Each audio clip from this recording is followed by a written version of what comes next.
नमस्कार, आप देख रहे हैं एचआर न्यूज। आज हम बात करेंगे नारनौल की कि क्या नारनौल को डुबाने पर आमादा है प्रशासन, क्योंकि मानसून सत्र शुरू हो गया है और पहले यानी कि मानसून का दिन है जब बारिश आई, लेकिन नारनौल की जो तस्वीर एचआर न्यूज के पास पहुंची वो कहीं ना कहीं डरावनी है। प्रशासन के तमाम दावों की कहीं ना कहीं हवा निकाल रही है कि नारनौल प्रशासन ने क्या तैयारियां की थी बारिश आने से पहले, क्या नालों की सफाई की गई।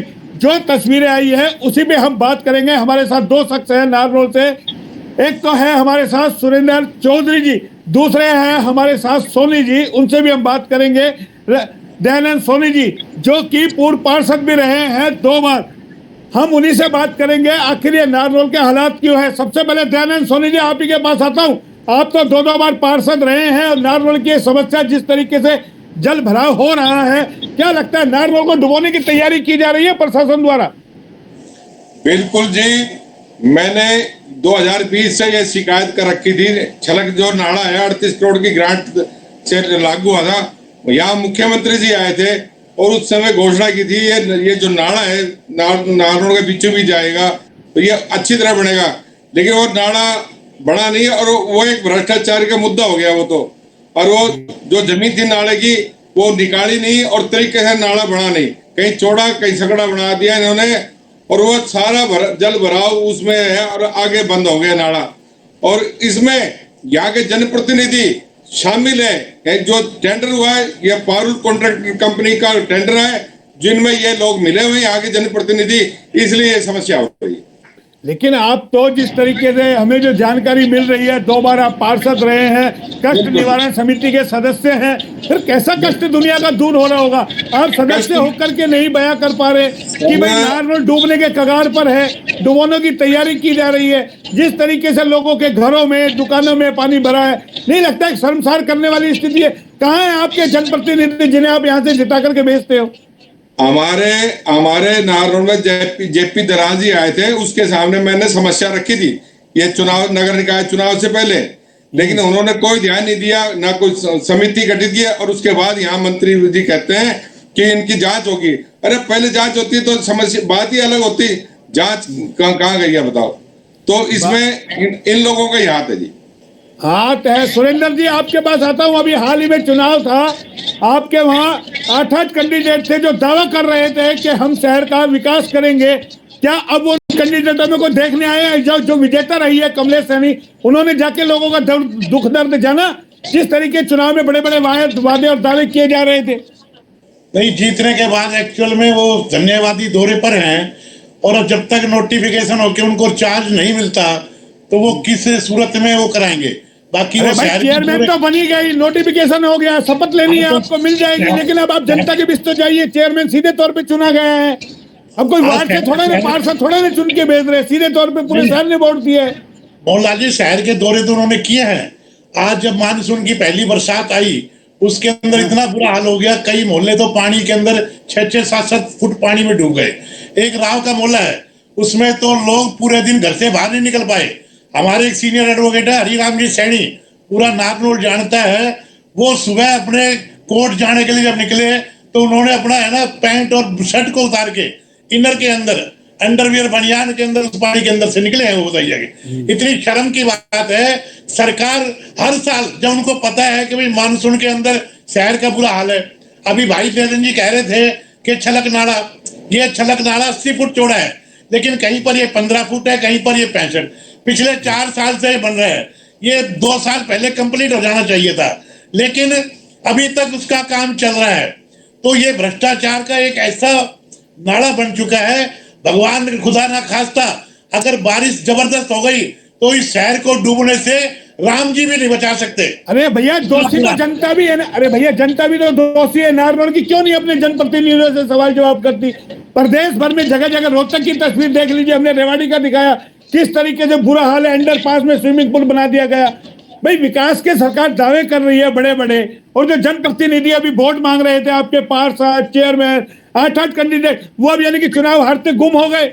यानी कि जो चुनाव से पहले बड़े बड़े दावे कर रहे थे, आपकी चेयरपर्सन चुनाव जीती है, नारनौल की जनता ने भारी बहुमत से उनको चुनाव जिताया है, तो कहीं शर्म आती है कि अब जाकर के जनता के बीच जाएं और बताएं कि भाई ये जो पानी भरा है व्यवस्था नहीं हो पाई, और मैं जैसे इसकी शपथ लूंगी मैं सबसे पहले इस और संज्ञान लूंगी। नहीं, जनता तो अपनी शिकायतों का उनके पास लेकर के जाती है और उनके पूरे संज्ञान में भी है, लेकिन एक्शन कोई नहीं हो पाता। अब भगवान जाने इसके पीछे क्या कारण है, और लोगों को भी एक आदत सी पड़ गई है कि भाई इस माहौल में रहना पड़ेगा, या तो इन लोगों की चलती नहीं सरकार में, या सरकार इनकी मानती नहीं। मैं तो वही बात आ गई, ये तो वही बात आ गई सुरेंद्र जी, जो हम चुनाव से पहले बता रहे थे। लगातार हमने नार रोड की कई खबरें दिखाई, किस तरीके से आपके जो चेयरमैन पद के उम्मीदवार डरे हुए थे। एक उम्मीदवार इंटरव्यू के लिए लिया है HR के कैमरे पे, यही डर कहीं ना कहीं है। और जो हमने दावा किया था कि चुनाव के बाद कहेंगे हमारी चलती नहीं है, पार्षद कहेंगे हमारी सरकार में नहीं चलती, हमें तो निर्दलीय, हम तो विपक्ष में है, और ये तमाम बातें करके फिर जनता को बेवकूफ बना दिया जाएगा। तो ऐसे में जनप्रतिनिधि का, आपके विधायक का, जो मंत्री भी है ओम प्रकाश, उनको तो आना चाहिए। 2 बार आप लोगों ने विधायक बनाया है, शहर डूबने की कगार पे, क्या तैयारी है? क्या कोई नाले वाले की सफाई नहीं हो सकती थी क्या? सबको पता था मानसून आने वाला है। मोहनलाल जी, आप अच्छी तरह जानते हैं चुनाव में घोषणा पत्र होते हैं, चाहे छोटा चुनाव हो चाहे बड़ा चुनाव हो, उसमें अच्छे वादे किए जाते हैं, लेकिन हकीकत में कितने वादे पूरे हो पाते हैं ये सबको मालूम है। और नाले और इनकी सफाई के नाम पर हर साल करोड़ों रुपए खर्च होते हैं, लेकिन वही ढाक के 3 पात वो कागजों में खर्च होते हैं। वास्तविकता के अंदर वो पैसा ये अधिकारी लोग डकार जाते हैं। तो शहर को यानी कि नारे भी बिल पास करने के लिए दिखाए जाते हैं सफाई अभियान। हाँ बिल्कुल, मैं तो यही समझता हूँ। तो भाई जयनंद जी, आप तो 2 बार पार्षद रहे हैं, आपको तो मुद्दा उठाना चाहिए था कि भाई बरसाती पानी की निकासी का कोई ड्रेनेज सिस्टम हो। आपको पता नहीं है, मैंने 2020 से मुद्दा उठा रखा है, ग्रीवेंसिंग कमेटी में दिया है, CM विंडो में दे रखी है और बार की है, और मैंने JP दलाल से बात की थी। आप इसके लिए आंदोलन करें ना, JP दलाल क्या करेंगे? उन्होंने सुना नहीं आपकी बात को। हमने मुख्यमंत्री के नाम कई बार ज्ञापन दिया जी, आंदोलन के रूप में किया। अभी आप चुनाव में थे, चुनाव प्रचार आप लोग कर रहे थे, बड़े बड़े दावे। हाँ, उसमें भी जो मेन जो BJP के हार का कारण है वो ये भ्रष्टाचार रहा है। नहीं, बाबूलाल की हार का कारण नहीं बनता, लेकिन BJP के हार का कारण यहाँ के जनप्रतिनिधि या विधायक रहे जिन्होंने भ्रष्टाचारी में उनके लोग लिप्त थे, यही मुख्य कारण रहा हार का BJP का। नहीं कोई कारण। कमलेश सैनी तो जीत करके फिर JJP के पास चली गई, मुख्यमंत्री के पास गई है, फोटो वायरल हो रही है। तो क्या बाबूलाल को हराने में भी BJP वालों का हाथ है क्या? ये BJP चाहती नहीं थी, क्योंकि राव इंद्रजीत ने टिकट दिलवाई है बाबूलाल जी को। BJP तो हो गई जी, एक तो राव इंद्रजीत ग्रुप हो गया और एक BJP जो पुरानी थी वो ग्रुप हो गया, दोनों फाड़ हो गया। और इन BJP में अंदरूनी भीतरी हाथ हुआ है काफी। तो लेकिन उसका नुकसान तो इलाके की जनता को हो गया ना। अब जो कमलेश सैनी जीती है तो उनको तो चाहिए कम से कम पब्लिक के बीच में आए, पानी के बीच में आए। लोगों की दुकानों का नुकसान हो रहा है लाखों का। बिल्कुल, हमने आज भी मैंने लाइव वीडियो काटा था कि भी अगर सही सुझाव चलेगी, सही चलेगी जब तो ठीक है ना, हम इनका विरोध करेंगे कमलेश जी का भी, और सही चलेगी तो उनका सहयोग करेंगे।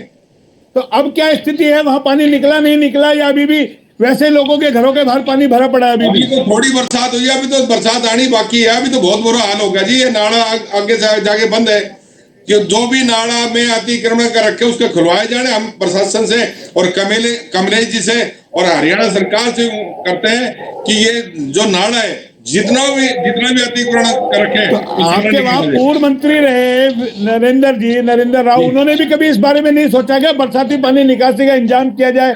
2 बार आपने विधायक बनाया 2014 से लेकर के ओम प्रकाश जी को।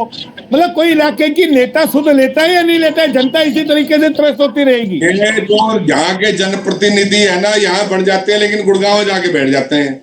हकीकत बात ये है, गुड़गांव जाके बैठ जाते हैं और यहाँ जनता का ध्यान नहीं करते जी।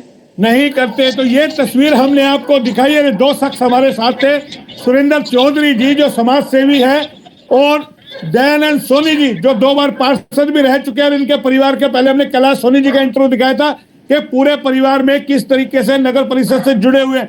लेकिन अफसोस और शर्म की बात की 2 बार पार्षद होने के बावजूद हल नहीं हो पाया। और अभी हाल ही में जो निकाय चुनाव होकर के गए, किस तरीके से हम लगातार दिखा रहे थे कि जो नेता बड़े बड़े दावे कर रहे हैं, विपदा के वक्त एक भी नेता सामने नहीं आएगा।